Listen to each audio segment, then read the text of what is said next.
everyone. Hey. I'm Alicia. And I'm Meredith. And this is Summer is Fun, a Summer House podcast, Season 8, Episode 10. It's a fun episode. It's a fun season. It's fun to watch. You can't make me mad. I was like, this is kind of, in comparison to other episodes, more of a filler episode outside of a little bit of drama towards the end. But I was like we're moving the story along with this episode for sure. Yeah. But I was like, I just love these people. I love them so much. This episode made me cry. We'll talk about it. But I did cry. I got emotional. I've seen a lot of people got really emotional.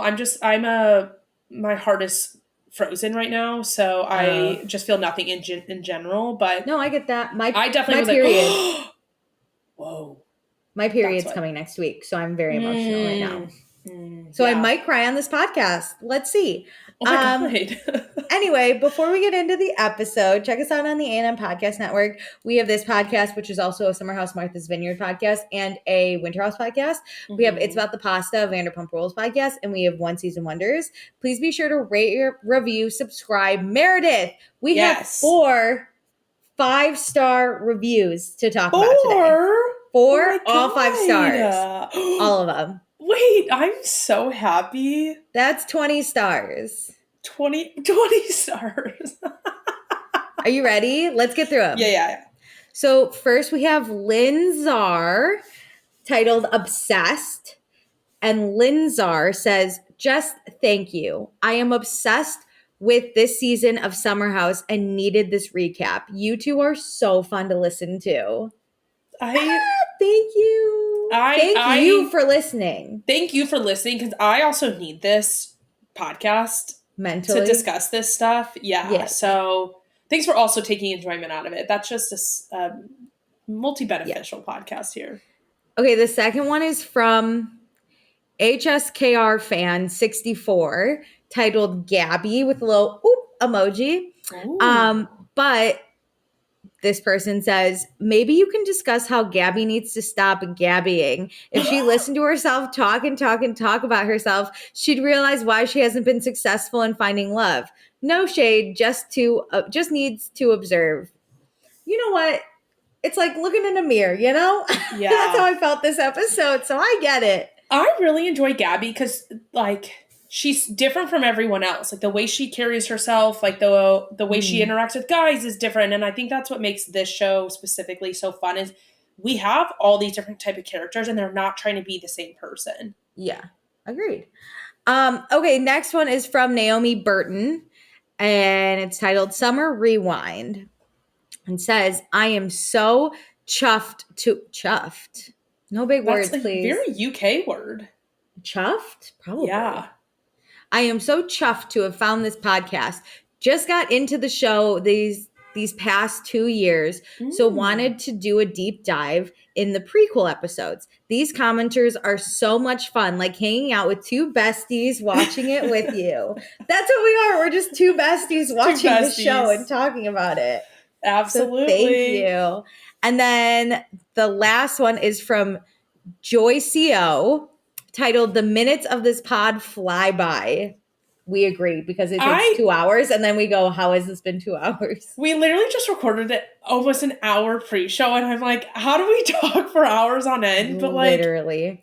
I could talk to Alicia for 8 hours straight. Joy CO says, a fun and easy listen. I look forward to it and the Vanderpump recaps every week. I'm also from Chicago, so I love the references. Wish you guys recapped more Bravo shows, but I get that it's not your full-time gig yet. Well, funny you should say that, because we keep talking about rebranding, so we could talk about literally all of our shows, not just Bravo, but we watch a ton on Bravo. We watch a ton on different networks, and we want to talk about them. So we're thinking about maybe doing a podcast where all we do is talk about TV shows, basically. That's the thing. This podcast originated at a lunch table when we worked together, but even outside of this podcast, there's so many voice memos and texts back and forth about all the shows we watch that we're ready to do more. Well, we're semi-ready to do more, but we just love doing this shit. We love it so much. And we want to almost do less crazy deep dive, but more shows. We would still dive deep into More a lot of debauchery. the issues, more of the main points. I wouldn't mention if like the timestamps. I don't know, Jesse burps or something, or he's butt naked. We don't need to like talk about that. But yeah. So thank you guys so much for the reviews. It makes this like worth it. Cause sometimes we question, like, do we need to keep doing this? But like, yeah, we do. Well, I just love knowing that people get enjoyment too, because we could just have these conversations not recorded. Yeah. I'm glad there's value in recording them. Yeah, this used to be a private conversation, and now look at us. We took it to the streets. Public has to listen. Okay, what else? Oh, check us out on Instagram and TikTok at Vanderpasta. Meredith's stuff is going viral, so you got to go check it out because I'm just having fun. This is all she talks about, and she loves it so much. It's my entire personality lately. It's where I put all my fun energy into. And join our Patreon, patreon.com/Vanderpasta. Let me tell you what you can get. For $1 a month, you get access to all of our fun pre-shows where Meredith and I and sometimes Sarah talk about whatever the hell we want. Today, I don't even know where we started. I totally forgot where we started. Vampire Diaries, because I had to watch that. We love morning records because we're recording this like midday. And we ended with just a long discussion about lake culture. Very long. If you're if you're a Chicagoan or a Midwesterner, we talked about lake culture. So if you're curious about that. If you are so weirded out that like people maybe have never been to a beach, a like ocean in their life, this is why. Like lake culture is so strong. Lake is superior to ocean, and I'll say it. Okay, for $2 a month, you get access to everything. For $1 a month, you also get access to any episodes we record early, including this one. For $2 a month, you get access to everything I just mentioned. Plus, when we go back and we watch old seasons of shows, we will do a Bravo after show, so we can talk about Bravo news and spoilers and not give anything away on the show. But because this is a live season, we'll just talk about any Bravo news we hear about on this episode. And then also we'll say her name on the podcast. So, thank you to Allie, Ashton, Chris, Darby, D, Gabriella, Jackie, Jamie, Jennifer, Kirsten, Casey, Kelsey, Kirby, Chrissy, Lady Swamp Witch, Lauren, Lindsay with an I, Lindsay with a Y, Robin, Sammy, Sarah L, Sarah R, Tierney, Tonette, Tracy, Ann, Emily, Gina, Isabella, Leanne, Lisa, Taylor, and Tara. Woohoo! A community! It's dude, as much as I'm having fun on TikTok, Patreon is really the heart and soul. I mean, we have so much stuff happening and people are responding to each other and I love it so much. That's my favorite thing is it's not just like Alicia and I talking one-to-one to people. It's like everybody talking to each other. And I love it. Community. And then for $5 a month, you get access to everything I just mentioned. Plus, when there are live seasons, which is now, I'll post in the Patreon. Probably late because this post was late. You did so good with Vanderpump. I know this. I literally thought I posted. Like I woke up this morning not concerned. I thought about it. I was like totally posted. And then I was watching the episode and I was like, did I post? And I looked and I was like, oh, I'm an idiot. But that's okay. I'm an idiot. So I'll post and ask for your thoughts and we'll read them on the podcast. Also, we'll pick a patron of the episode. So this week's patron of the episode, I looked for someone I haven't picked on either. Because Vanderpump is also live right now, so I wanted to pick someone new. Mm-hmm. So this week's patron of the episode is Allie. Yeah, Allie. Allie, this one's for you. Thank you so much for being a part. And Allie's always the first one I read because I go alphabetical order. So yeah, that's how if Allie sounds familiar, that's why. She's always the first one. And before you zone out on all the names, that's the one you probably hear. So that's true. That's true. Great. Okay, so shall we get into the episode? Let's do it. Okay, so previously on Summer House, Gabby kept falling off of anything she sat on. Wes and Sierra are makeout buddies, but Wes wants to have sex. Lindsay brought balloon guy Joe for a single girl, and Danielle really started laying pipes with balloon guy Joe, and Gabby was really bummed. So Lindsay's making her swoop in, and Danielle thinks Paige is giving Craig nothing, and everyone's annoyed with Danielle's opinions. And then Carl told Lindsay he's looking at joining Loverboy again, and Lindsay's like, no, that's great, but you actually don't make me horny. So that's basically what happened. Did I miss anything? You actually don't make me horny, so... But, we should still get married.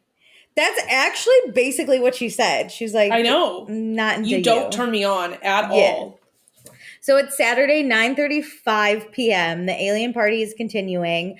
Lindsay and Carl are talking, and this is where she says, "You don't turn me on." Lindsay also says she doesn't want to say the wrong thing, but tells Carl he's not bringing in any money, and she really needs financial security. And Carl doesn't really have an answer for her right now. So Lindsay's like, "Great. So figure out your life as of basically yesterday because I want to be a mom and have kids." And he's like, "No, great." And then that's It's the hard to end. watch this because this has obviously been a theme throughout the summer. And anything Carl brings to the table on like discussing his work life, Lindsay doesn't seem that supportive, but then she's like, hey, but you're doing nothing.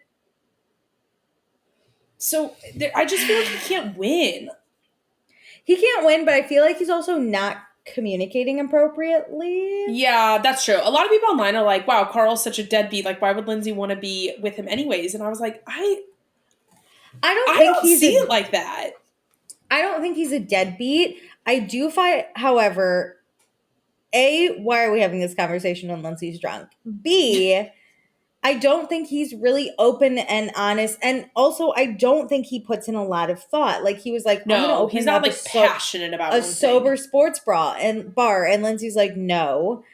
But, like, the lover boy thing, I think he does have a passion for because it's non-alcoholic and, like, Mm-hmm. it's a thing. It's a company he already knows and I invests don't think in. Carl has the drive to be like a founder.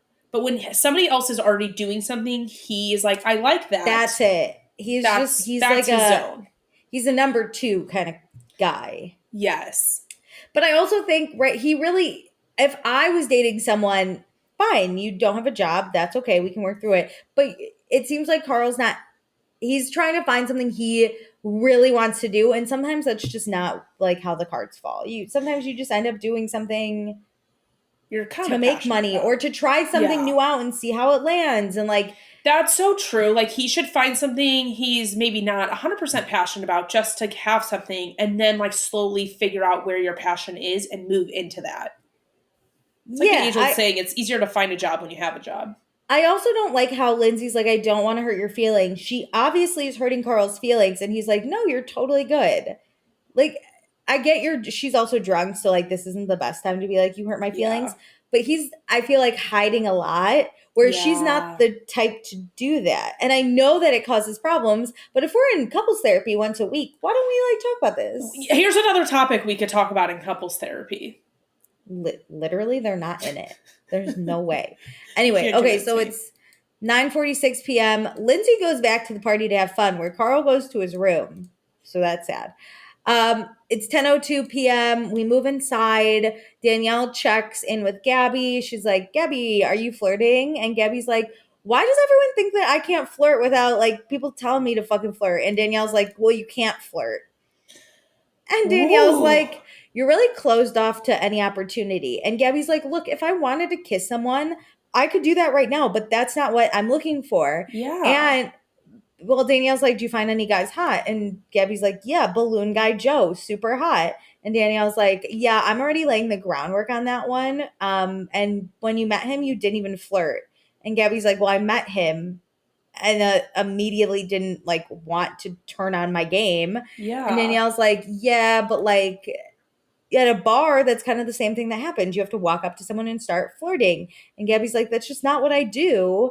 And she knows, Gabby knows as a person, she has to put herself out there more, but she's also not going to compete. That's not in her nature. No, I don't think Danielle can look outside of her view and how she chooses to move forward in her life and understand that maybe other people don't. Like, I agree. Danielle, and this is no shame in like what I'm about to say. It's like, it sounds like Danielle is like all good on like a hookup, a one night stand. Like, she just wants to, like, she's in the era of just like wanting to get laid, have a few hookups, nothing like serious, just casual relationships or casual hookups. And that doesn't seem to be Gabby's thing. So she's not interested in walking the exact same path as Danielle. And I'm feeling like a lot of judgment from Danielle that Gabby isn't going about her life the same way Danielle is. I agree. I would like to say, I know we just had a review that Gabby is Gabbying, but this whole kind of issue, like when Gabby was saying all of this, like I really relate to to Gabby, it's not easy for me to immediately start flirting with you, Yes. especially when I like just meet you. And I am not one to compete. It does not matter if I am looking at the love of my life. If my friend wants to make it a competition, I will back out. It like The Bachelor is not for me. I'm not fucking doing it. Like, also, I don't just have the game Danielle has. Like, when I want the game, I could fucking turn it on and like Yeah. I could get game. But Danielle is always on her A game. And that's just not, I'm not a player. I'm not Well, she'll Danielle. also play games that I don't want to play. Like, there are some guys like I don't want to flirt with, and I don't want to. Just because I can doesn't mean I should, or like I want Yeah. to. I think that's the other thing. If I don't want to, I'm just not going to. Danielle Mm-hmm. spits game with everything. Yes, and I Which is listen. fine. She's playing a numbers game. Absolutely, and like that works for her. And is Gabby like too? Like, is her list too long or whatever? Yes, but that doesn't mean you go in the complete opposite direction and just like throw out your list completely and just, again, you know, flirt with every single guy you see just to get every guy or like have the like highest chance of getting a guy. Like, Gabby doesn't want any guy, and that's okay to still have standards or not want to flirt with every single person. And it's okay to not have standards and flirt with every person. Like, just I feel let like each other do what like works for them. I feel like Gabby would have been more open to talking to Balloon Guy Joe if she wasn't competing with Danielle about it. I I I Gabby's wholeheartedly just a agree. slow burn. She's gonna get to know you before she immediately goes, you look hot and sexy like Danielle would. Yeah. Like, it's just, and if Balloon Guy Joe isn't that guy, then like it's not gonna work with Gabby anyway, you know? We talked about it last episode that like Danielle had so many guys at this party that she either invited or like could talk to. If and this is an exact moment where Gabby sits down and says like, yeah, the only guy I find attractive here is Balloon Guy Joe. And your immediate response is, oh well, I'm like laying down like the work with that Groundwork, guy. yeah. So Yeah, like that's pick another shitty one. too, which also shows Danielle's not a girl's girl when we see No. it later. But like if you were like, hey, the only guy I find attractive is this guy, I'd be like, then I'm gonna go up to that guy and tell him he should come talk to you, basically. Like, I'm gonna help you with your game. And I would Yeah. want vice versa from my friends. There's nothing more soul crushing than telling your friend that you like a guy and then saying like I'm going after it too. Like Yeah, I'm gonna I feel win. I'd be like, stupid. okay, yeah, Yeah. bye. Okay, so then that's kind of the end of their conversation. Danielle though goes back to Balloon Guy Joe, super flirty, touches his butt a little. I was like, see, this I This wouldn't isn't do. me. Yeah, I would probably just be a little more shy with it or a little more classy. I'm I'm more also though reserved. I'm not in the space Danielle is at just because every time I have like a one night stand, it doesn't make me feel good. So Yeah. in therapy, my therapist and I have agreed that that's probably not what's best for me because I Mhm. would rather look, and I think Gabby's here too, look for a relationship. And sure, some relationships start with a one night stand, some don't. Like, it just depends. But my therapist is like, if you wake up in the morning and you don't like yourself, don't do that thing. You don't And I'm have like, to you're right. do it. Yeah. But Danielle wants to do it, so she's gonna touch his butt. Mhm. Yeah. Anyway, so Sierra takes off her mask. Her and Wes do a little like middle of the party kiss. This is more my speed. I'm a slow burn. I'm a Sierra and a Wes. You know, I'm like, I'm a them. I want to like vibe with the person just because I'm yeah, like they're laying in the same vicinity that I am, and somehow we strike up a conversation. And we're like, we connect. this is That's what I me. want. Yeah, this is, and I feel like this is more Gabby speed too. Agreed. Okay, Kyle keeps dancing. He looks like a sperm. This man, like rock out. I love this Kyle. I Like, love him. Yeah, he's fun. Okay, so Gabby finds Sierra, or not Sierra, Amanda and Paige outside because she's pissed, and she tells the girls what happened with her and Danielle. And mhm. then they're like in Paige's room, and Danielle kind of barges in, so Gabby like removes herself. I think she goes in the bathroom. Oh no, she goes outside first. And then Paige is like, "Hey Danielle, so Gabby's a little upset because you told her that she self-sabotages in these like flirting situation." And Danielle's like, yeah, and Gabby knows that. And Paige is like, okay, sure, but you were just probably a little abrasive when you said it. And Danielle's Mhm. like, that's not it. Gabby just doesn't want to hear it tonight. So then I like what?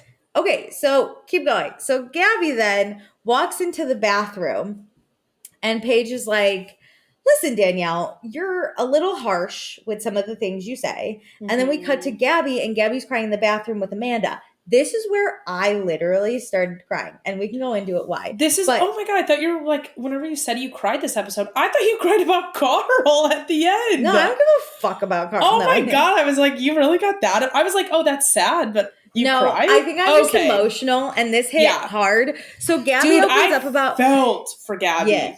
Gabby opens up how everyone is always asking her why she's not fighting with this guy or what's wrong with her.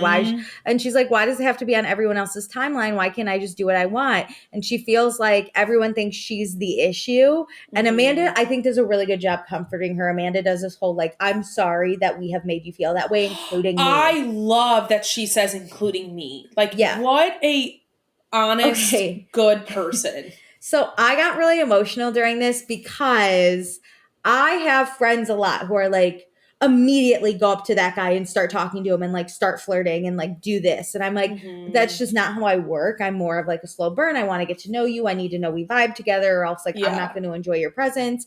But I do feel like everyone is always like, what's wrong with you? Just go out there. Just do it. It's so easy. And I'm like, 90% of you have met and vibed first before you do this. Like, you can't just tell me to do something you're probably not out there doing. Yeah. Because you had a different timeline than me. I'm not your zoo animal. Like, I'm not like your circus animal who's going to like perform tricks because you say get after it. Yeah. And the other thing is when people go flirt, go do this, like how Lindsay was like, Gabby, we're going over there and doing this. It makes me less inclined to want to do that thing. Yeah.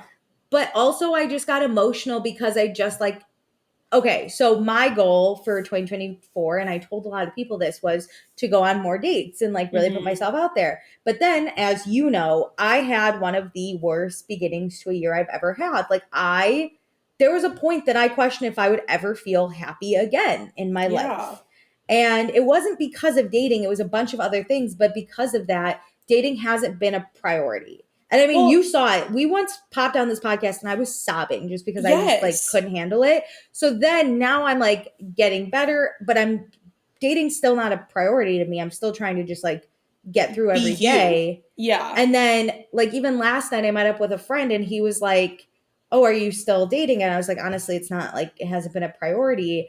And I said, like, I made a joke and I was like, and also everyone's always asking me if I'm dating. So why don't they like set me up with people if they're so concerned? Like, why is it all on me to do, but everyone else is so interested has comments. Everybody has criticisms for you, but nobody is helping and participating in it. You don't care enough to help me. And he's like, oh, well, I always like am on the lookout for you and I always meet people, but I decide that their personalities probably wouldn't mix with yours. And I was like, so you're deciding that for me, but then I don't have the option to decide it for myself.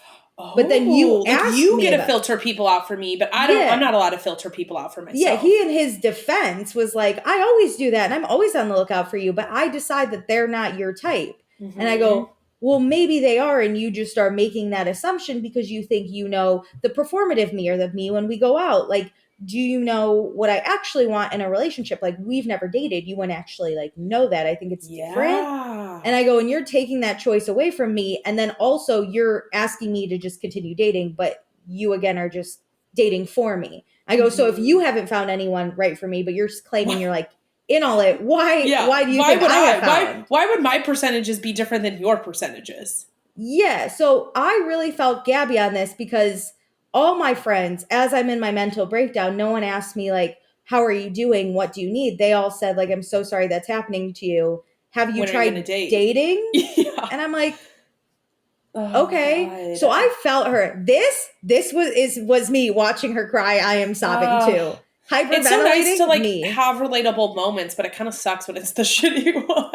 But no, it helped to be like, I'm not by myself in these feelings. Like Gabby has that. Yeah. Like it was almost like another representation of like, okay, also if I'm Gabby, I'm in a house full of couples all the time who are forcing me to get out of my moment. No. I related to this in a different way from you, but somewhat similar of all these couples are pushing her to do these things and asking. And the minute people like put so much attention on something, I feel like I shrink up and I like close off. So every time like if I ever mention that I went on a date, people are so up my ass about it. And even if Agreed. it's just a first date, that like I'm already overthinking it. And then they're making me overthink it with them. And then they'll keep bringing things up. And so I just feel like I scorch the earth when I'm overwhelmed. And so I'm like, I'm done. Like, I'm done. Like, you've ruined this for me now. Yeah, I agree. Even if you were like, I went on a date, I didn't really feel them, and you're like, oh, people are like, oh, are you too picky? Were you the problem? And it's like, Yeah. Or they're like, oh, okay, so then what else are maybe. you doing? Like, if that one isn't working, then like you have to be on to the next one. And it's like, Like, Jesus Christ. maybe, but like, leave me be. So I But I really also felt don't want for to be the person who Gabby. like doesn't talk about my dating life either. Yeah, I felt for Gabby. Listen, I think, yeah, Gabby is in her head a little, but I can get like that too. But I do think it amplifies with the pressure of all these people in couples who have, again, all gotten to really know each other before they're just hooking up and flirting and like at a Yeah. party. Like, that's not how these couples came to be. So why do you think I would have success doing something different than you? I don't know. It drives me up a I wall. think it's also mean to Anyway. give so much criticism about Gabby being so closed off and self-sabotaging when she's not actually doing that in the moment. If she was like met a guy and she really liked him and you saw her actively talking and like she was doing self-sabotage work, point it out. I think that's helpful. But just to tell her like, hey, you have no success because you self-sabotage, that is so mean. Yeah, I mean, she just found Beluga and Joe hot. She wasn't like, I have a big crush on him and want to date him. Yeah. Yeah, we haven't been on 4 dates where now I'm starting to self-sabotage. Yeah, so I think she did just explode. I think she's overwhelmed and I think she's scorched earth and she's done. And again, I like how Amanda handled it because Amanda, I feel like, fully understands like we've been pressuring Gabby to go talk to these guys and that's just not her game. Yeah. That's not the game she plays and that's fine and like I need to recognize that. So, Mhm. meanwhile though, oh my god, this was ridiculous. Paige, great girl, obsessed with her. She was amazing. She tells Danielle, you can't just say everything you think to people without thinking how they're going to react to it. Yeah. And she's like, you're very harsh and it can hurt people's feelings. But if someone said that to you, Danielle, you'd also scorch earth on them. And Mhm. Danielle's like, listen, I know I'm combative, but I'm also a founder and CEO. So I try and understand other people's feelings when I give like feedback. What? And I thought No, Gabby you would don't. I thought Gabby would receive it differently. The And fact that Paige, she tries to tout that like she thinks about how other people receive information, you no, you don't. don't. It We've seen it for is years. embarrassing to watch you say that when you don't do it. And also, Paige is like, Gabby's not an employee. No. Fine, if you want to be harsh about my work life, I go home at the end of the day and don't have to think about you. Yes. You're my friend yelling at me. Don't think We about how I'm live going to together receive feedback. on the weekends, and this is how you're going to treat me? Absolutely not. Listen, And you can do whatever you want, Danielle. Like, you can treat people however you want, but there will be consequences. Like, I'm not going to let a friend like yeah, this treat me like this. I'm not your direct report. You don't No. just give me I wouldn't even feedback. treat my direct report like this. No, terrible. And then CEO and founder of what, Danielle? Paige is right. Of what? I'm embarrassed. Girl, like, So, if you're going to yeah, tout that, then, like, fuck off. I hate to put you in your place because I'm all in for women founders, but, like, put your money where your mouth is if you're going to throw those titles around. Yeah. And then Paige tells Danielle that Gabby's upset and that Danielle should go talk to Gabby. And Mm-hmm. Danielle's like, no, that's dumb. And Paige is like, it's not dumb to her. I could not believe she was like, no. If you're going to make your friend cry and then tell your friend that that's dumb. And Paige is like, look, you are this moral compass. You're trying to say like whatever you think is right. And Danielle again is like, no, I don't do that. And Paige is like, you're saying that Gabby's feelings are Are dumb. dumb. That's the moral compass of it. Here's the thing, too. Danielle's trying to say, like, oh, Gabby's not crying because of me. It doesn't matter why your friend is crying, to be honest. Like, whether it is or isn't go your check fault. it If on you your find phone. out that your friend is crying, go check on her. And Gabby said on the after show that she, like, never cries. So if like, the day you signed on and you were sobbing on our podcast, I was like, whoa, we are taking a beat. Like, we are not recording yet. Like, you need time because you're not, like, you would never join the podcast crying. Like, there is something seriously wrong. So if like Something deeper. Yeah. Yes, that like you were crying in the bathroom and like in that type of environment, I would immediately go to you whether it's my fault or not. Yeah. And be like, hey, what's the matter? Or even like, hey, did I do this? What's Going on here talk to me. would be my Talk to me. first thing is like, Yeah. what is going on? Because if I Talk to me. wholeheartedly believe like it's not my fault, it doesn't matter. Like, to be honest, I'm even more concerned if it isn't my fault. Yeah, And just show Danielle's up. not. Danielle said in her after show segment that she just really wanted to get back to the party, and I was like, that's disgusting. That's a bad friend. You're a bad friend then. Mm-hmm. So meanwhile, Gabby calls her sister, goes in the shower. This wasn't funny, but also going to the shower to cry. I was like, I feel that because that's a safe space, but you're like dressed up, so you like can't start the shower to cry. But it was like, well, it's kind of like I want to get away from the cameras. I want a little barrier. I want to be in a little room like a closet, but a shower had that bench, you know, like I want to sit down. To sit. Yeah. But also her sister was so good with her. She's like, so don't explain to me what's happening. You just need to breathe. Because her sister's like, you're hyperventilating, crying. Which we all get the hyperventilate cry sometimes. So it's hard to talk anyway. So you're like, just breathe. And if you go back into the details, you're going to cry even harder. It's like, let's not even talk about why this is happening. Just breathe. Let's calm. So Paige tells Danielle, she's like, I'm going to go check on your friend since you're not going to. Mm-hmm. And Danielle's like, this is blown up bigger than it should be. And Amanda comes out and she's like, it's actually not Danielle because, and then Danielle's like, actually no, and walks away. And Amanda's like, fine, walk away. Oh, so then, my God. It's now 10:11 p.m. Gabby's crying in the shower with Paige. I think Paige handles it great, where Paige is like, it's okay. The sister's on the phone going, just breathe. And then Amanda's super pissed. She's ready to fucking fight Danielle. But Danielle goes back to the party because she doesn't give a fuck. And so Gabby then explains, like, this has all been pent up and she's just letting it out. And this is how it's let out. So then Lindsay comes in, finds Paige and Amanda in the room. She's like, what's wrong? And they update her that Gabby's crying. Lindsay does what you should do. She goes, Gabby's crying. I need to go check on her. Yeah. And Amanda and Paige at first were like, wait, like, does Gabby need a minute alone? But they were like, you know what? No, I think she would look for you. Like, it seems like, I wish I knew the dynamics of the house a little bit more. But what I've gained after watching this and the after show and Watch What Happens Live is that, like, Gabby, Danielle, and Lindsay were like closer friends at the start of last season before the Danielle-Lindsay breakup. And so like Gabby and Danielle are closer friends than like Paige and Gabby. Yeah. So like those are the girls like she would want if she's like having go to initially, yeah. Yeah, yeah. It's like Amanda and Paige are not her like closest people. So they're not as comforting as like having your best friends in the house. Yeah. So I also like just Lindsay saying, like, I don't care why she's crying. I'm just going to go.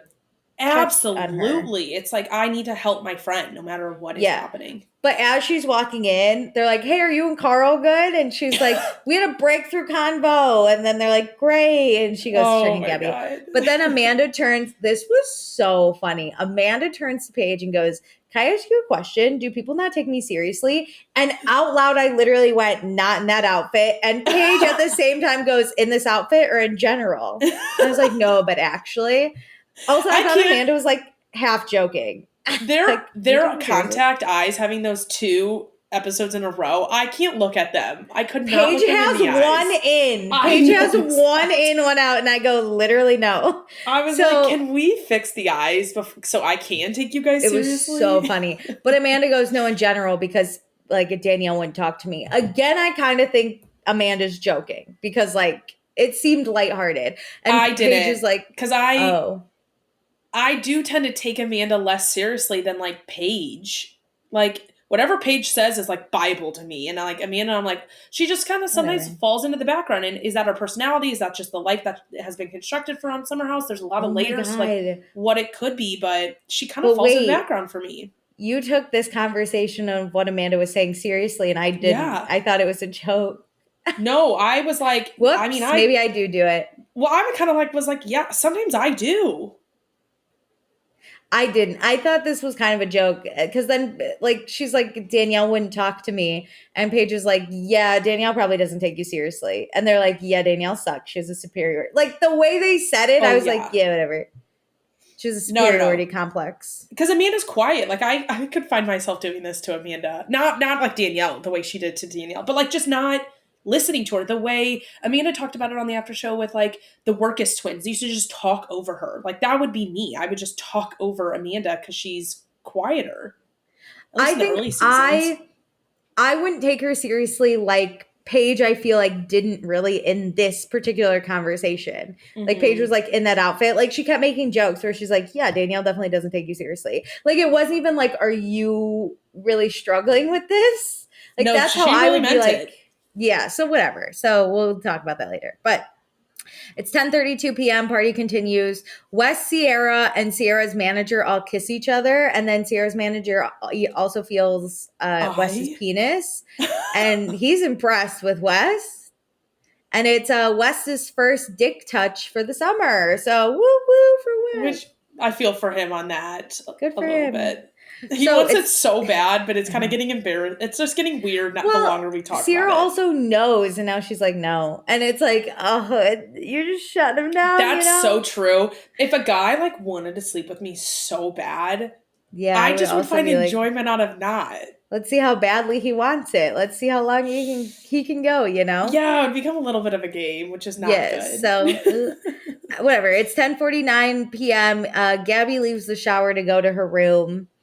Danielle and Blue Guy Joe are still flirting. And then Lindsay goes to check up on Gabby in her room. She brings water, which I think is very nice. Lindsay has totally ditched the party to make sure Gabby's like, okay, which is great. I really do think Lindsay can be a good friend when she doesn't have anything else like blinding her focus.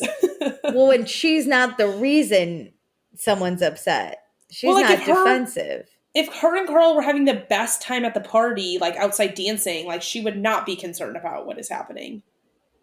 Like if she's not distracted with something else, she can be a really good friend. That's true. This was just rare. Maybe that's why we're like, wow, Lindsay was such a good friend because we like never see it. Like if Paige had done this, we would have been like, yeah. Obviously. Yeah, great. So Danielle and Balloon Guy Joe kiss, and he says her lips are so soft. Ugh.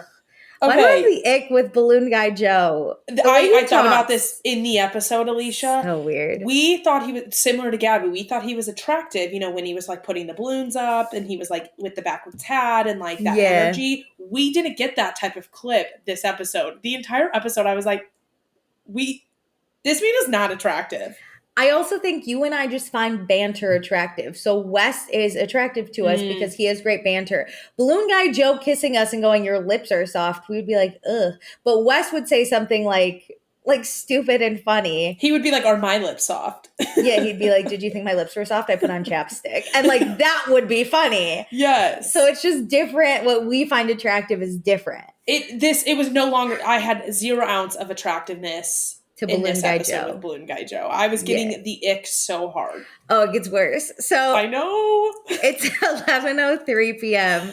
We're kicking everyone out of the house. And this is where Amanda tells Kyle that Danielle sucks and that she doesn't take her seriously. And Amanda's like, you know what? Fuck that. Because she thinks she's a CEO and founder, but I'm the wife of a CEO and founder. So I can talk however I want. And then she leaves and Kyle registered nothing. He stood there and went, okay. Kyle does not enjoy being a part of the girl drama, and I really love that about him. And I love how he just stands there and is like, yeah, and retains nothing. Well, I just don't think he has the capacity. He's like, Amanda's too drunk. So fast. He's too drunk, and he's still in his costume where I can't take him seriously. Yeah. So Balloon Guy Joe and Danielle again flirt. She's like, what's next? And he's like, you tell me, you're the boss. And she's like, you want to stay over? And he's like, if you tell me to. And she's like, I like this game. And I was like, my whole body is like tense and cringing. I just don't. I don't like this. Danielle is like, sorry, Gabby, you snooze, you lose. Rude. I was like, I feel like Gabby won in this scenario because Balloon Guy Joe is just. You couldn't have said it more perfectly. I wholeheartedly agree. So, Lindsay again says, Gabby, are you going to be okay if you sleep in here by yourself? And Gabby's like, yes. So Lindsay leaves. But again, I like Lindsay. I like seeing Lindsay be a good person. If Gabby said no, Lindsay would have slept in bed with her. I know. Lindsay's always a bad person, so I like the few times I'm like, this is why I was a Lindsay stan for a while. No. Like I said, I didn't mean it wholeheartedly as like a diss. Like Lindsay can be a good person when she's like something else isn't going on. But I think Lindsay just has a tendency to like focus solely on her life. On herself. Yeah. Yeah. And so like when she shows up for people, she really shows up for people. I feel like with Lindsay, you can't just say, I'm sad. You have to fully be breaking it down for her to be like, oh, you're sad, you know? Yeah. It's not as, Lindsay doesn't get the nuances as much. Yeah. And so like if you were just like pouting on the side, she'd be like, why aren't you having fun? No, she wouldn't even notice you were pouting on the side. Sobbing in a shower with your sister on Lindsay's the phone. Like, she'd be I'm here. Oh no. Yeah, it's that. So Wes and Sierra chill in his bed. Wes was like, hey, all night I was telling people they were going to meet my alien girlfriend. And Sierra's like, were you calling me your girlfriend? And see, he says back, as long as you're an alien. I That's funny. That's hilarious. None of this balloon guy Joe shit. This was funny. And so suave to like backpedal out of the girlfriend talk. Yeah, he's like, only if you're an alien. And like, then when you're an alien, you're my girlfriend. She goes, I feel like you like me. And then he goes, I feel like I feel that too. And I was like, ah!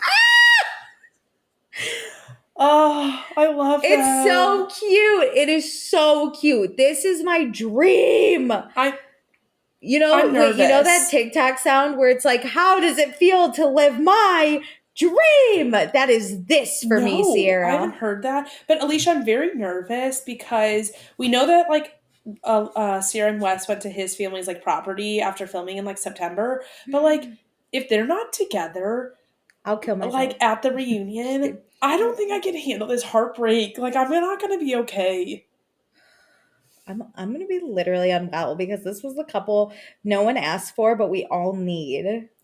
I'm gonna have to like lay on my couch in silence with like sunglasses on. Maybe not silence. Maybe listening to Taylor Swift like heartbreak songs to deal with this. Oh my God. One time I was really heartbroken and I listened to Olivia Rodrigo's Driver's License on repeat on my bed, and I feel like that's what I'll have to just do again. I'm just saying so it now. Innocent. It feels too innocent for Taylor Swift, you know? I need for you, Alicia, and for all listeners, you know, if this isn't a thing, I'm going to need you guys to check on me. Also, after I recover, if Wes is single, I mean, I'll go to Missouri any day. There's the silver lining. Any day you need me in Missouri, I'll be there. I know a girl who knows him. I could maybe slide into those DMs. Figure it out.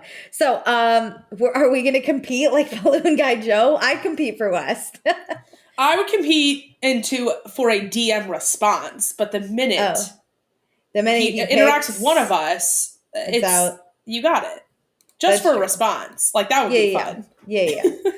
So Kyle and Amanda play with the voice-activated lights. He's like, Amanda, if we move to the suburbs, this is how you make me happy. You just give me voice-activated lights. Amanda's like taking notes. Like, okay, make Kyle fun like, bar. That's down. That's it?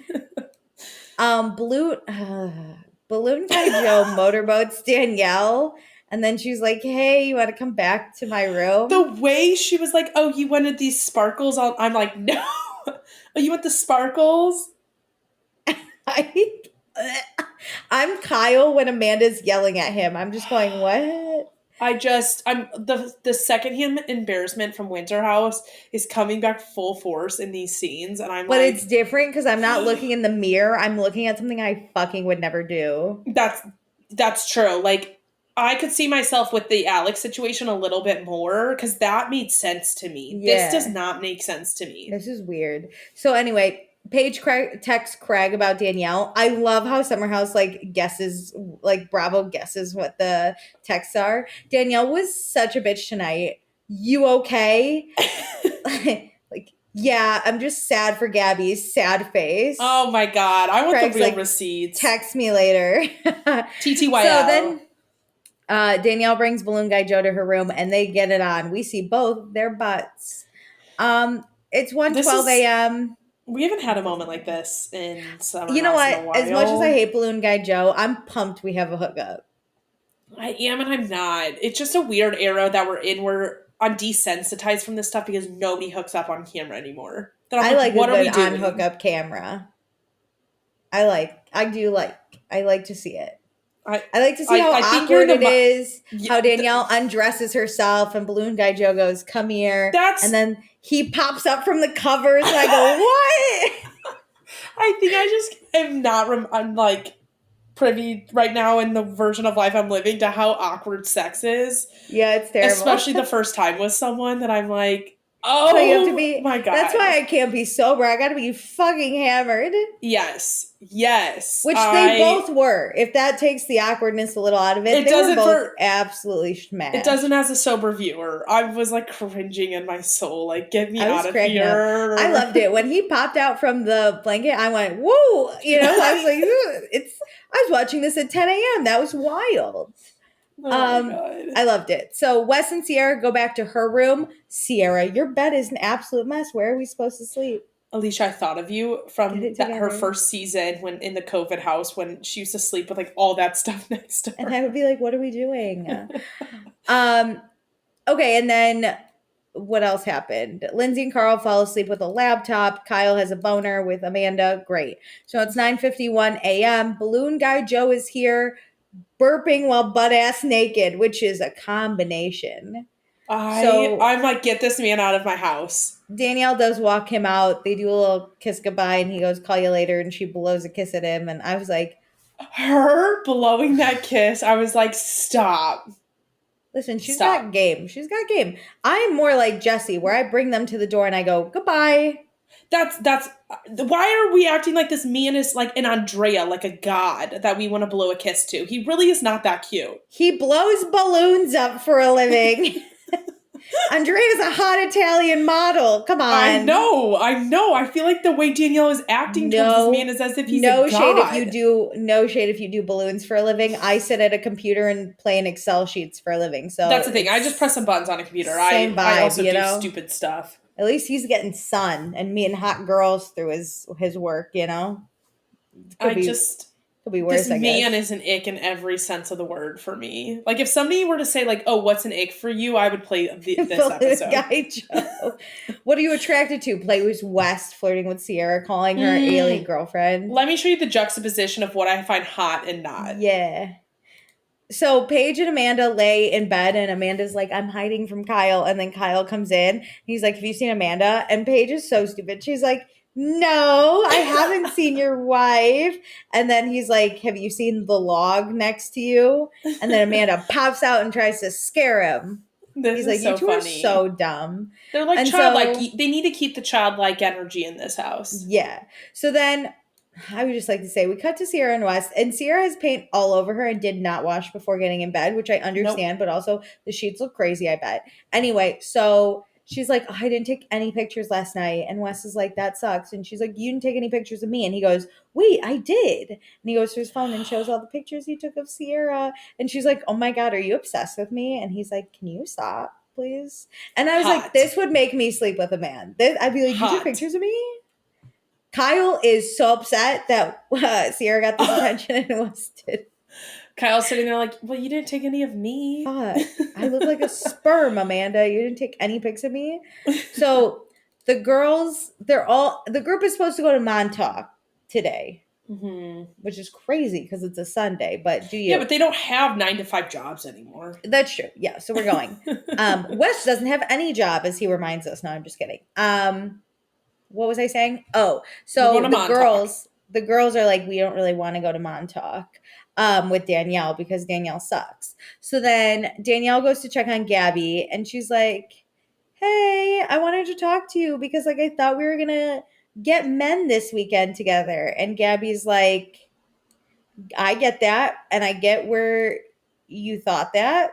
And Danielle's like, yeah, because in the car you were like, when are people going to find guys for me? So that's what we were doing. Like, Danielle's like, I just wanted to see you be me, basically. And Gabby, again, I sent you a voice memo about this. Gabby goes, I totally understand where you're coming from because you're a Capricorn. And I went, what? What does that mean? She's a Capricorn? So she's a bad friend? What does that mean? I don't know. Just nod and say yes. So then Capricorn, terrible at setting people up or being supportive. Okay, nodding on. Sounds great. So Gabby says yesterday was just too much from everyone and she felt very judged. And she says she's more than open for help, but she wants to like a person. If she's going to hook up with them, she doesn't just need to find a hot guy because she could do that. And Gabby says she's just scarred also from her last relationship and she's working through that. And she understands she has to, but like that she's just not Danielle. And Danielle's like, oh, I get it now. And they hug and they're like, fine or whatever. I don't understand how you say your intent was to be a supportive friend and you were going to wing woman your friend. And the only guy she said she thought was hot, your response is, I'm laying some groundwork there too. Yeah, that's shitty ass friendship right there. I have been in like competitive scenarios with girls and it just makes you feel like absolute shit. But it's even worse when someone says they're going to be supportive. Like I had this in college where my friend was seeing someone and I said I liked a guy and she would flirt with him in front of me. And I was like, what are we doing? Yeah, it was bullshit, honestly. So, whatever, but Gabby forgives, so I guess we must move on. I think Gabby just wants to move on. Like, I don't think Danielle will ever see it. This will obviously be discussed at the reunion. There's no way it can't be. Yeah. But I just don't think Danielle will understand it. And this is, again, where I think Danielle and Lindsay are so similar because all this did was remind me of the Austin, Lindsay, Sierra scenario. But even worse because Gabby and Danielle are actually friends. Yeah. No, that makes sense. You knew it was spoken in front and to your face that person liked. Like, Gabby liked or thought Balloon Guy was hot and that Sierra liked Austin. And then you're just going to do that in front of them? Yeah, and like a competitive male scenario, like Lindsay and Danielle are unable to see friendship. Yeah. Or like girls, they're unable to see women empowerment. Yeah, the need to be picked by the guy is so much greater. Oh my God, are they pick-me's? Yeah. You're like, yeah, like I should have known that. We've never This is like labeled it. The worst version of pick me where you make it competitive. Like you're not just like sad girl need, guy attention. You need to be picked over somebody else. Yeah, that's wild actually. This was big pick me. Wow. It's pick me over like someone else, which is worse. Ugh. Especially when it's your friend. That's what gets me on this one is like, Danielle, you and Gabby are friends. Like the Sierra Lindsay situation was annoying, but Lindsay had a card she could play where it's like, I don't care about you. And Austin was playing both of them. Yeah, Austin is absolute trash. This is terrible. Okay, so let's move on. So then Carl and Kyle talk. They talk about going to Montauk, but Kyle's like, Amanda doesn't want to go. And also like, she's not a partier, so I'm just going to head home with her. And I was like, look at us learning. But Kyle really wants to go to Montauk, so we must know he's sacrificing. Anyway, God. Carl chatted with Lindsay last night. Lindsay's very worried that Carl doesn't have a job. And Carl's like, but what does Lindsay even do? Her business is deactivated. And all she has are shade. And all she has are brand deals. And that's not a career. And I was like, well, I mean, y'all are just making good money off of brands at this point. Yeah. Well, I understand what he's saying in relation to like kind of how Lindsay has posed it is you need to have like a future. You need to pick something. So because he says in this, section that he's technically an influencer too. So if that's not enough on his regard, then it's not enough on Lindsay's either. Yeah, is Lindsay not doing anything else? Sounds like no. It sounds like she's a full-time influencer, which like I get after it. Like I think Carl said she's making like 150,000 or like she's made 150 in just this year. Yeah. So that's like 6 months, basically 7 months. Yeah. So like that's all in good. But I understand the worry of like long-term influencing. Like how long will we have this platform? Like is this a long-term career for both of them? So we know in real time Lindsay now owns like an Airbnb basically in Nashville. Do you think she was working on that at this time? Like how long does that take? Because she's made it into Hub House. She had the branding. She had decorated the whole thing. Like how long do we think that took? Do we think that was like in the cards and that's kind of what she was doing? I don't think so. Okay. I in my heart, I don't think she started doing that until the fall, like after the breakup, because just buying a house and redecorating it really wouldn't take that much time. Mm-hmm. There's no way she's doing this on her own. Like I think she has business partners who came to her and said, "Hey, a la the like Schwartz and Sandy's bar, like, face. Hey." we want to do this. We're slapping you on it. Okay, new question that I just thought of. Do we think that she wasn't finding a job and she was so big on Carl finding a job because she wants to be a stay-at-home mom? I don't think she wants to be a stay-at-home mom. She kind of talked about it in the after show and like on Watch What Happens Live that she's a busybody. She has energy, and that's why I thought I was so confused by this stay-at-home mom kind of like. You think he'd be influencer discussion. plus stay-at-home mom? Yeah, but I understand. She kind of talked about like she was most concerned about maternity leave. Like, you need to have an income to support us. If I deserve taking some time off. I just don't think she meant like long term. I just think she said like that was supposed to like light a fire under his ass to be like, oh, what if I need to support this entire family? And she was like, but that was never my plan to be a stay at home mom, which is kind of manipulative. But I understand what she's saying in relation to like, I can't be the only one to support us. Oh, or I don't want to be the only one. Because when I'm knocked out after giving birth, then what are we doing? Am I going to have to work my ass off ahead of time to save up money for us? That makes sense. Okay, I get it. I feel like that was just another miscommunication on their part. Yeah, I think it was an extreme comment to just show like you're not really pulling any weight here in the grand scheme of things. I get it. Okay, so they should probably discuss that in their fake therapy sessions. This was the whole concept of like the job conversation so poorly done on both sides. Yeah. So Carl says this really hits his ego that there's this narrative that he's not doing anything because he's also influencing. He just doesn't have as many followers as Lindsay, and he's not a woman, so she makes more. And I was like, technically, though, women usually make more in a business setting, so I'm glad that influencing is the opposite for some reason. I mean, that is true. Like, the marketing kind of side of it is it's a lot of influencing is geared towards female buyers. Well, women are more often going to follow women. Like, men to follow men just don't happen as much, I feel like. No. And a lot of women purchase for their men. So yeah, women even usually do purchasing power.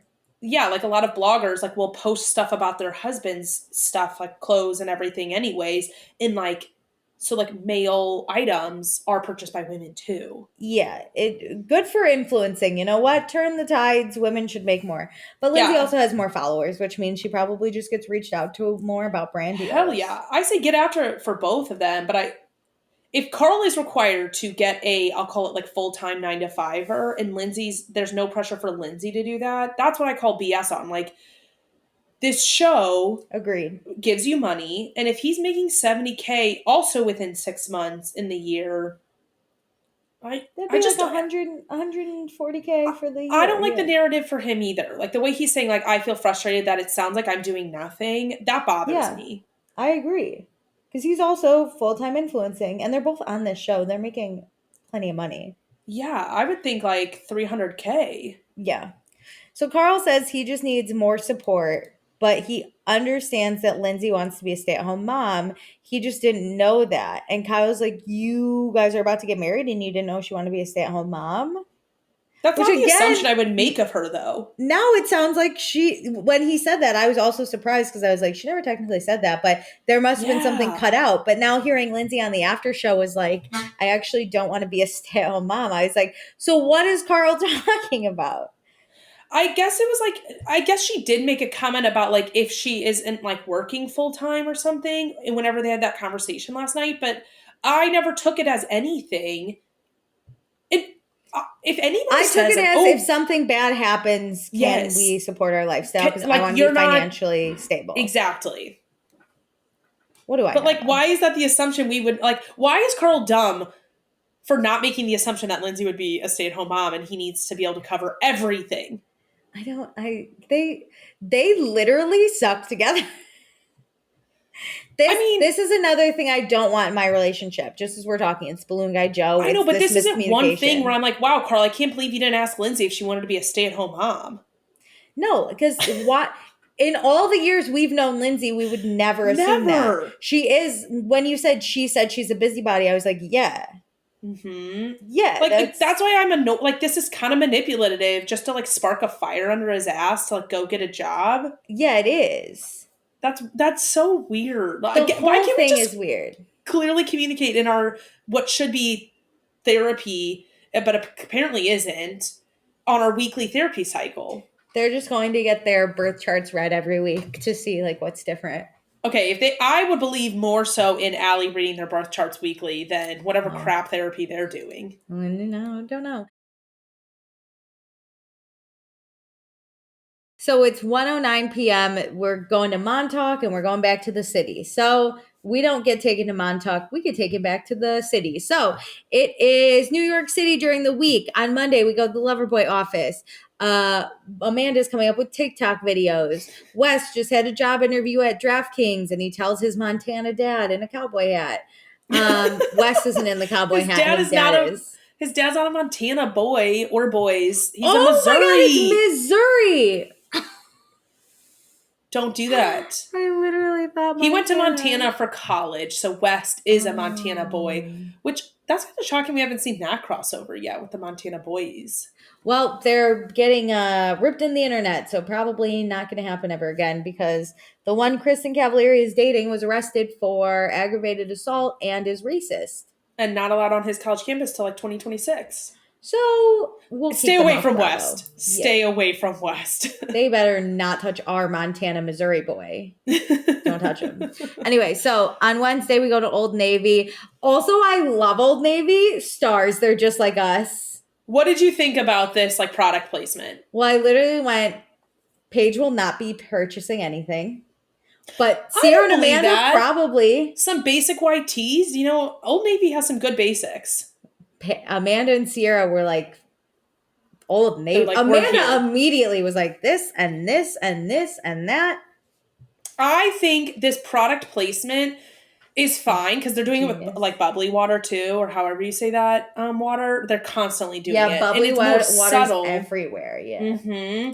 I think where they did not do it right is whenever they showed that wall of shoes with all the tags, the Old Navy tag. Like, it was just too obvious. Show the outside of the building, show them inside, talk about them loving the clothes. Yeah. You know, like, we know they're at an Old Navy. Also, this giant Old Navy is empty. Yeah. Great. I don't mind them shopping in this store, but don't if it's a product I love, such as I love Old Navy, I was in. They're just like, no, I get that. I can go and I can dress like Sierra and Paige now. So this reminded me I needed to buy some basic white t-shirts for summer. I have a cart full at Old Navy now. I just need to press buy. They didn't give you a discount code in order to get that purchase. I'm going to try and use the promo code Summerhouse and just see what happens. No, I'm just kidding. I also wish they were like trying things on in the dressing room style gossip. I liked when Amanda tried on the jacket because I was the hat and the jacket. Yeah. I was like, thank God.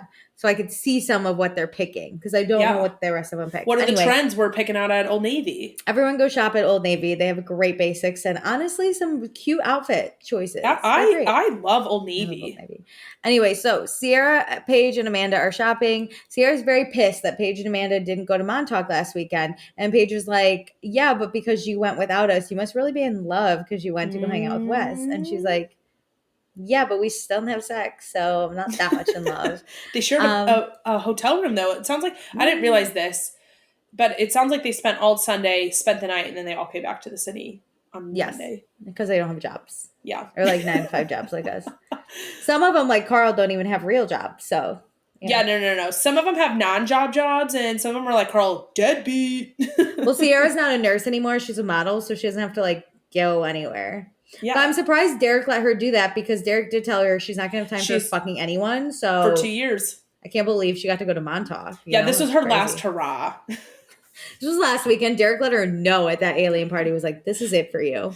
Yeah. Okay, so Paige is like, was Montauk still fun even with the Gabby and Danielle stuff? And Sierra's like, yeah, honestly, I couldn't even tell. Because Sierra really wasn't involved in that because she's hanging out with Wes. So she's fucking busy.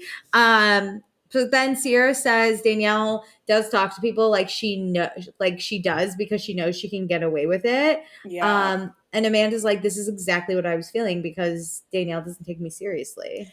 On Watch What Happens Live, Gabby said that what's the most frustrating thing about whenever Danielle drinks about her is that the next morning she wakes up like nothing ever happened. And you could kind of sense that in the next day conversation that she doesn't just address like actually what was going on that night.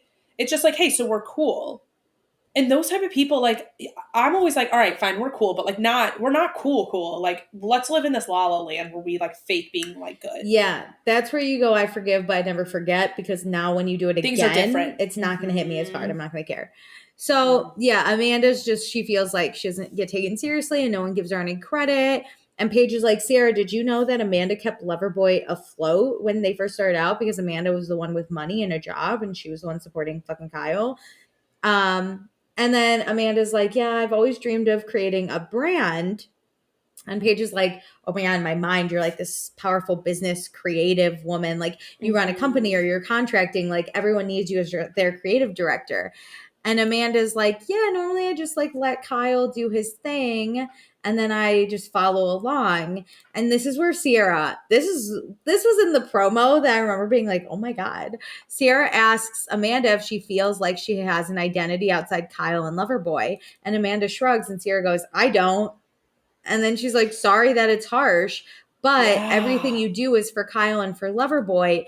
And both Sierra and Paige are like, if you just saw us like in the way we see you, like you're so powerful and you have so much potential. And like Paige is even like, we can blame Kyle all we want, but also you tend to hold yourself back. Yeah. And Amanda's like, I've always, like, I've talked about this for years. I've always wanted to do swimsuits because I have bigger boobs, so swimsuits are harder to find. My immediately thought was get her with JMP, the label with Juliet, like Port or whatever her name is. Terrible. Juliet sucks. Yeah, but like get into that influencer space where you do like your own like collection with someone. Well, like I can see that. Immediately, I was like, yes, get her designing. Like she could even you don't sell, have to like start your own brand. I don't think Amanda is like so passionate about owning she a could company. sell to Old Navy and just design for them or something. Yeah. She just needs to collab with like different with like a company that already is established and like get in that space. Also, she has Paige, who's a fashion influencer. Paige can get her connects. Oh, Paige works with Amazon. Paige could move some merchandise. Paige is on Amazon Fashion easily. Oh my God, a little Amazon The Drop, like Amazon store. Amanda collection with like some swimwear and like cover-ups. Like, and then that's Sierra's a way to model. start. They could literally help you start your brand. Yeah. So then they tell her all this, and Amanda is like, whatever I do, or they tell Amanda, they're like, whatever you do, you're going to absolutely crush it. Because without you, Loverboy wouldn't exist. And you have to remember that. There's a beautiful girl I love that like she lets Kyle be so passionate, but I hate that Kyle doesn't reciprocate and like give the attention to what Amanda has done for the brand and does for the brand as much light on the show. I get like in the actual business of their business, like it might be well known within their employees, like how much Amanda is pulling her weight.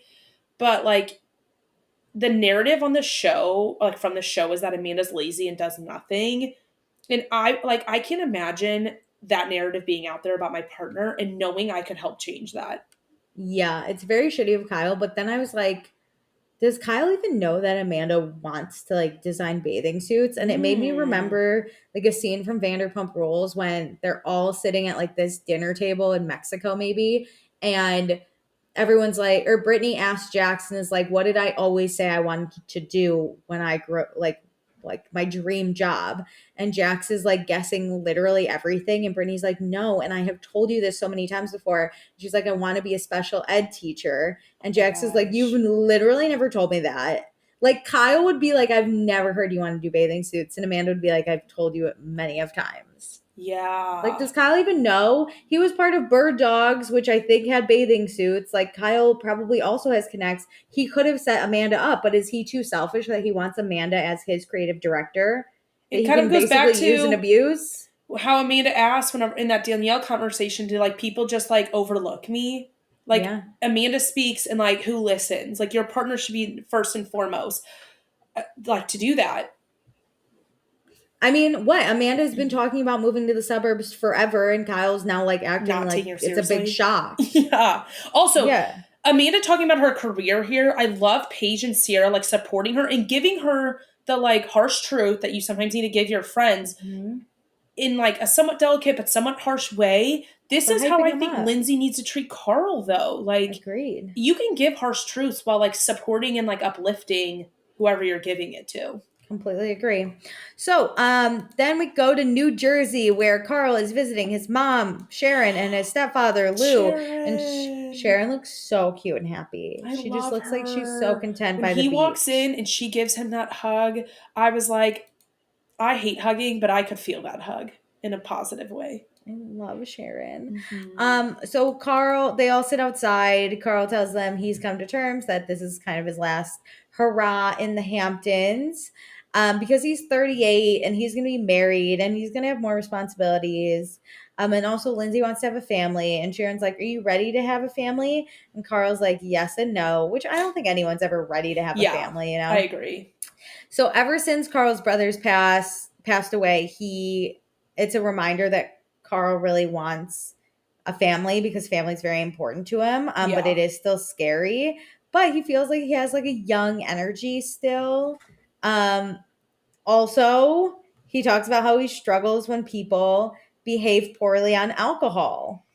It And would be so, hard to deal with that.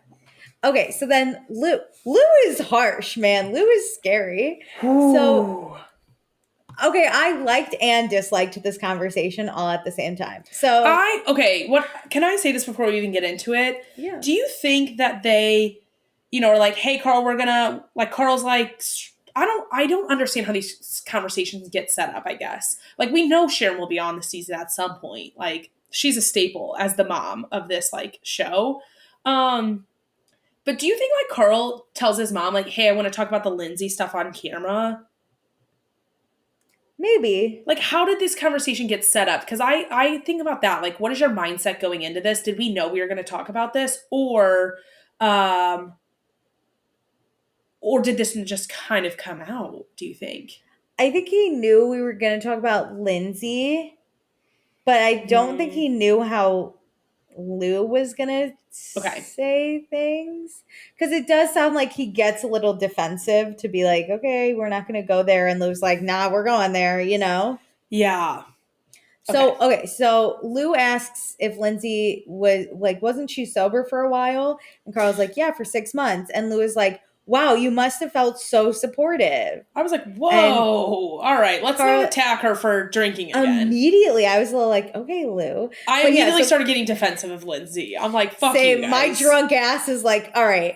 Listen, Calm down Lindsay there. has some problems. I think there's a fine line on how to navigate this, and she's not doing well on it. But like, whoa, her drinking is not her just drinking is not Yeah, the problem. well, Carl says, like, I'm not going to tell Lindsay how to live her life. And Lou's Correct. like, yeah, but it would be easier if you were both sober. And I was like, okay, but also, Lou, listen up. Carl's known Lindsay for how long? And Yeah. that's his responsibility if he wants to date someone who's sober.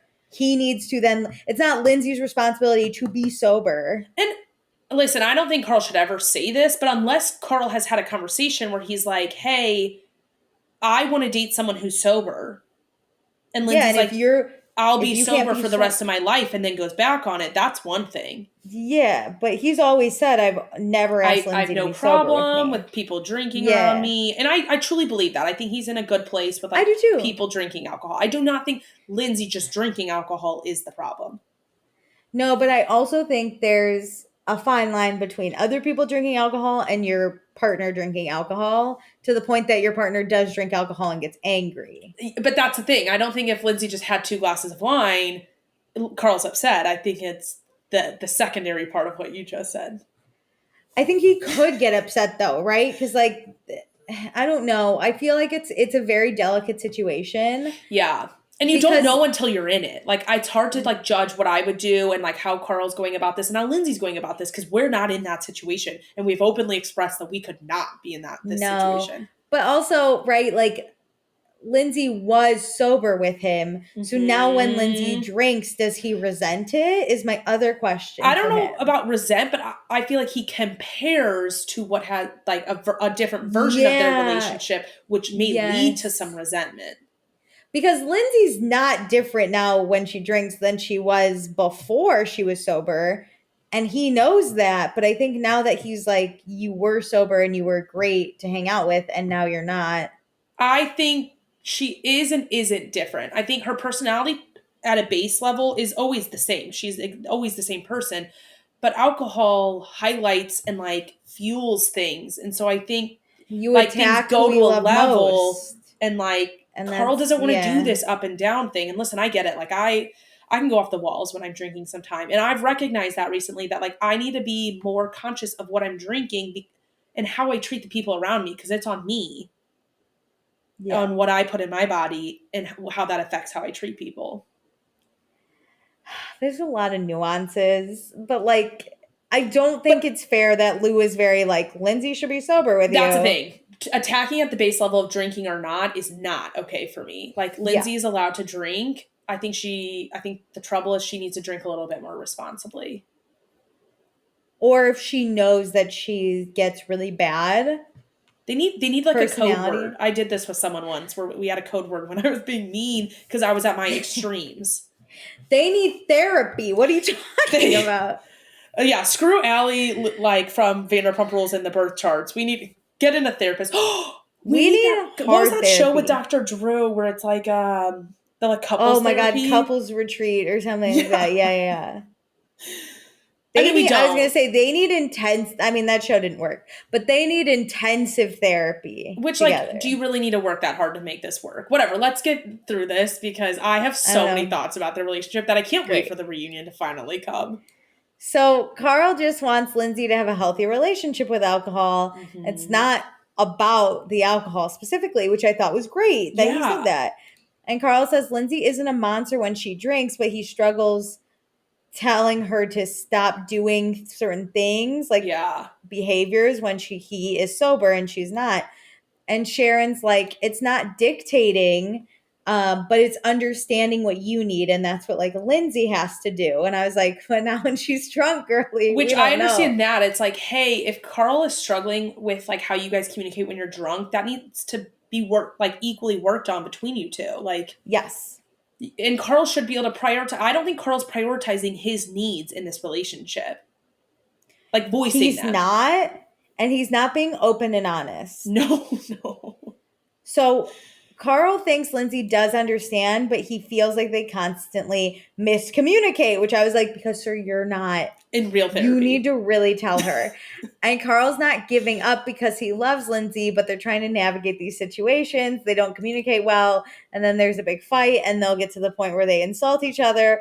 And Carl is scared of these types of fights when she's been drinking. And I went, you need to get out. You need to go to therapy. I get that, right? Mm-hmm. But if you have a huge problem with it, you got to just leave her, bro. And this is the first time I've noticed that Carl realizes what the problem is on its head. Like, this is not cool. Like, the blinders are not on for Carl, but they are for Lindsay. Lindsay's like, we're good. We'll make it work. And she said this so much what happens live. Like, she is willing to put in the work to make things happen, to keep a relationship going. Whereas Carl's like, we got problems. And Lindsay's like, let's keep going. Yeah. But this is where I was like, Carl, why are we not dumping her yet? Why are we saying this to her? We have never said it like this. That's the other thing. Sure, we talked in therapy, but at this point, you need to show us that you're saying this to her. Just like I need the proof of the car rides on camera, I need proof that you guys are talking about this stuff because I don't believe you. Yeah, it's fucking hard for me to feel bad for fucking either of you because I got no proof on either side. That's it, Alicia. I'm not on any side. Thank God this wedding didn't happen. It's like, okay, yeah, we get this car ride and everyone's saying like Lindsay's the bad guy, but we didn't actually see what happened because Lindsay's saying something totally different. And then Carl hears like Lindsay's terrible when she drinks. And we're like, yeah, we know. But then Carl's like, we discuss in therapy and it's fine. And I go, but where, my guy? Are you actually telling her your feelings? Both of them, get out of this relationship and don't fucking look back. I don't think you should ever put therapy on camera, but I need you guys driving in your car, little car to the Hamptons, giving me a synopsis of what you talked about on therapy and what you're going to work on. I just need this on camera. I need him to tell her this on camera. Because now when he breaks up with her, does he even say this? That's the thing. I do believe in a certain extent she is blindsided because he's not talking to her. Yes. That's what I was saying. I think she's also delusional for not realizing this was a problem. Oh, absolutely, for not seeing the problems. Yeah. But I'm like, Carl, if you didn't say it to her face, how does she know? Their problems. She did not know this conversation happened at all. This reunion better be like, both of you suck. Like, we better not take sides. It better just be Andy going, I don't think we're both gonna of get you. that because on Watch What Happens Live, the like final five thing that Andy's been doing lately, Lindsay was supposed to come with all the ways like she is self-aware or like what she learned about herself from last summer, and she did it like joking, like, "Oh my god, I'd be such a great race car driver after seeing you at the race car party." And Andy was like, "This is not what I thought you were gonna come with." He didn't say that, but the look on his face was that. And Andy, you could tell, was like, "No." I think he's just gonna be like, Lindsay, you're so not self-aware. Lindsay, like, you chose not to see this stuff. Rather than being like, Carl, you didn't communicate this. I think at the reunion, this is all going to come on Lindsay, and Lindsay's going to be the problem rather than saying, like, you guys both fucking suck. But do you think the group, like, Paige openly was like, I have Lindsay's back at this? Remember when it first all happened? She's like, I have supported Lindsay. Do you think Paige might show up and be like, you two just didn't fucking communicate? It was both of you. Like, do you think someone is going to be like, look, Lindsay sucks, but Carl also just didn't communicate his feelings, and that's why she's I think it'll be blindsided. like, hey, it's a good thing both of you did not get married. It's a good thing, like, it's good for both of you. Like, you guys weren't working in this, and in like that sense, it'll be like, hey, whatever, like, it's on both of you. But I think when it comes down to the issues, everything's going to be blamed on Lindsay and Lindsay only. Because I do think she's the root of the problem, but Carl not telling her she's like, that's it. Hers is the initial activation of an event, but it's like, but everything after, it under the rug, everything after is more problems that he is a part of. Because if he says like, "Hey, we're cool," why is it on her to not believe the words coming out of his mouth and like make sure that they're cool if they're not, if he's not actually cool? Yeah. So Lou's basically like, okay, I get it. You love Lindsay, but we've seen you hurt and your relationship seems abusive. Mm-hmm. So then we find out, which kind of manipulative, abusive. Anyway, so we find out that in May, Carl and Lindsay got into a huge fight to the point that he left and went back to Pittsburgh to see his parents. And they were very concerned. And he talked to his mom. So his mom is now aware of the issue. So she's concerned because you don't really talk to your parents about all the fights because then opinions come up. But like, so he talked to his mom, and there was a point in his life he didn't talk to anyone about his relationship because he lived in fear that if Lindsay found out, he was going to get in trouble. And I was like, hi. I believe that because Lindsay has said if he talked to anyone before her about breaking up the like engagement, that's wrong. And I'm like, why isn't he allowed to consult people to like bounce things off of? Ideas off of, yeah. Mm-hmm. I totally believe that. I was like, my guy, get out now, you know? Should have gotten out in fucking May. This is us talking about Memorial Day. I'm like, oh, we're really peeking behind the curtain in this relationship. Like, we're starting to be fully honest about this on camera. Yeah. Like, this is the end. This is the start of the end. Yeah. This is where Carl no longer is engaged. So he's giving us these interviews. Mm-hmm. So Carl says he is guilty and accountable for his role in the things that have gone on. And I was like, but I don't think you know what... You think you're guilty for like the fights, but you're guilty of not being honest. It's not so much the fight. I think he is taking blame for like participating in fights. Yeah. And it's like, no. Like, there's more to this that is your fault and that you need to work on yourself. Yeah, right? Okay, so Lou is like, if you're scared of your relationship, then it's not good for marriage. And Carl questions, he's like, I question if I'm the right guy for Lindsay. I was like, oh, that means you're questioning if she's the right girl for you, you know? And then Lou's like, hey, that's not really a healthy relationship, so maybe you shouldn't get married. Because as Lou spits wisdom, it's easier to end an engagement than it is to end a marriage. And also, Lou's a minister, and he's married tons of people, and sometimes he'll meet the couple and fucking hate them and then not marry them. And he's like, and then Sharon's like, or he says that, right, or he's, get my life together. Lou says that he wouldn't marry Lindsay and Carl. And Sharon goes, as you are right now. And he's like, sure, yeah. That's why I think Sharon really is being nice to Lindsay in that moment, because I think she doesn't want it to be this terrible discussion of like, fuck Lindsay and fuck this relationship and this is like too far gone, just in case they do get married. I was going to say, in the event that this wedding goes through, Lindsay watches the season and then comes for Lou and Sharon, that'd be terrifying. Had this never been recorded, like filmed, Sharon would never say something like that. No, Sharon would be like, don't Let's do it, really get into it. Yeah.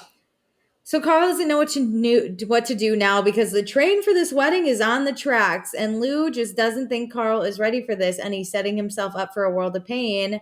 But Carl probably already knows that. Okay, And Lou's like, I feel sorry, for I'm Carl harsh. about that. Like, the train is on the tracks. We are going forward. This is a really hard train to stop because we are filming a show about our wedding. Well, listen, we've already like prepped for this wedding, and we're filming a show about all of this. Mhm. It's really hard to stop this train. I know. And I know. if he's gonna say anything to Lindsay about not going through this wedding, he has to be basically like 98% sure. Well, he also with that, yeah, he has to be really sure because he's going to lose Lindsay as a friend. He's probably going to lose Danielle as a friend.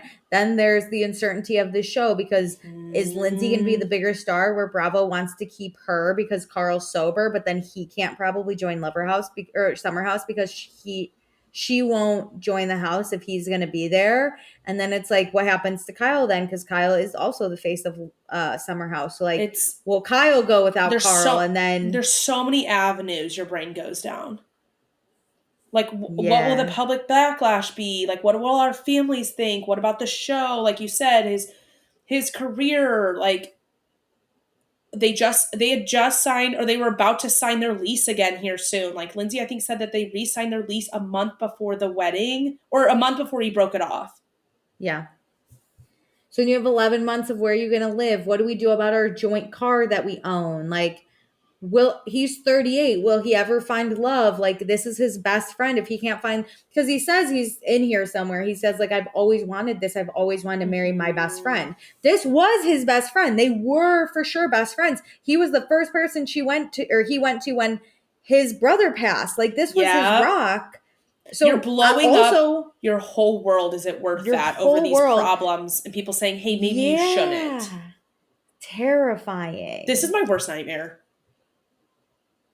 If I can't marry my best friend, who the fuck can I marry? You know? Yeah, but no. Just being in this situation where you're like, I don't think I should, but how do I get out of this?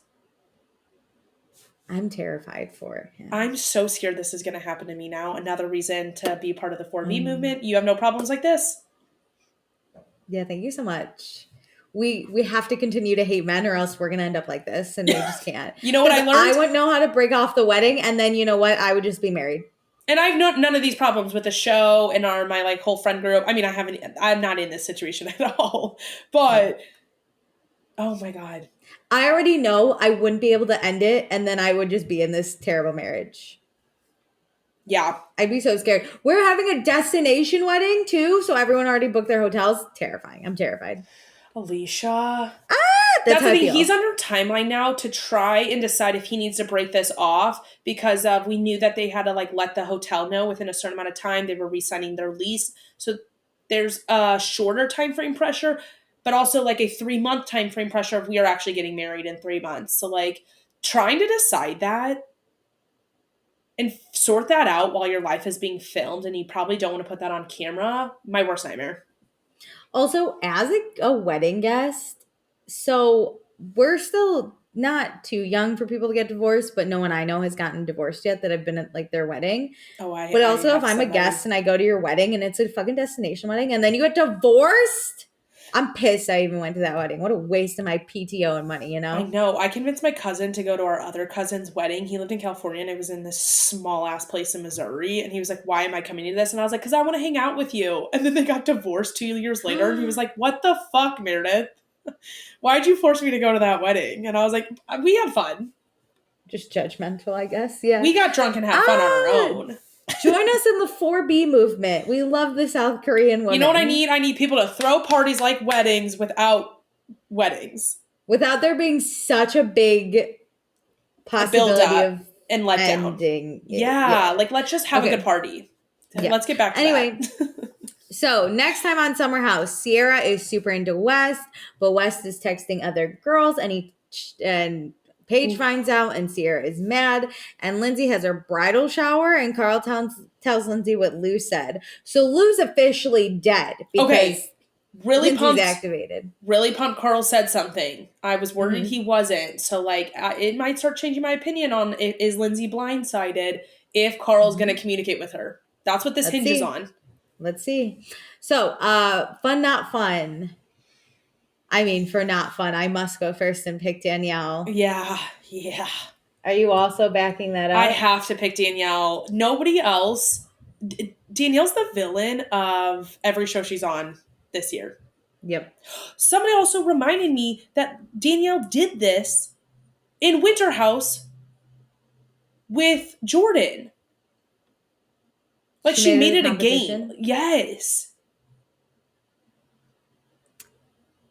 Yeah. Why didn't it hit as hard for us then?